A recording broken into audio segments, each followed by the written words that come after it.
Ipakita ko lang po sa inyo yung plot sign dito, no. Yan, ito po ay dahil si sir po ay isang seed grower, so ito po isa sa mga pagkukunan ng mga binhi para sa susunod na season. Ito pong nasa harapan ko ay 3.5 hectares and ang tanim po nito ay NSIC RC218, ano, yung Dinorado, Mindoro. So located at San Juan, Victoria Oriental, Mindoro.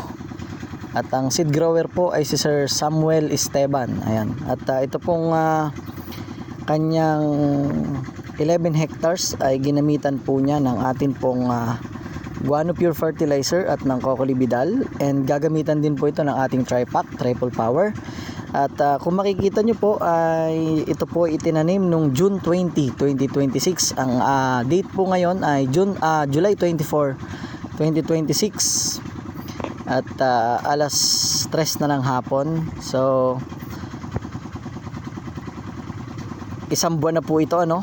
Isang buwan at 4 na araw.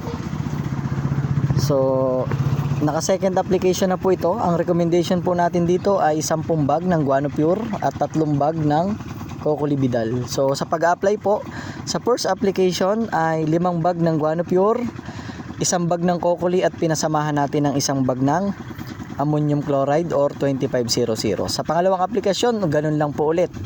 At sa top dress ay 1 bag ng Cocoli at 1 bag ng 17017. So yan, ito na po yung tindig ng RC218, ano po, na binhi. Yan. Napakaganda po ng Guano Pure at Cocolibidal. Unang-una po, ang ating pong guano ay napakayaman sa phosphorus na merong 22% at meron din po itong calcium na meron pong 28%.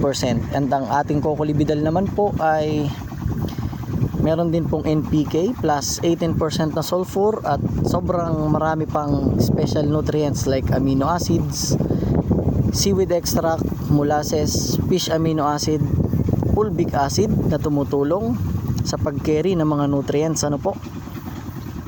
Ayan. So ito na po ang resulta after 1 month, 2 application po. So sa madaling salita po, kada hektarya ay gagamit lang po ng 3 synthetic. 2 bag ng 2500 or 1 bag ng 17017 o kaya 0060. 3 synthetic, 10 bag ng Guano Pure at 3 bag ng Cocolibidal.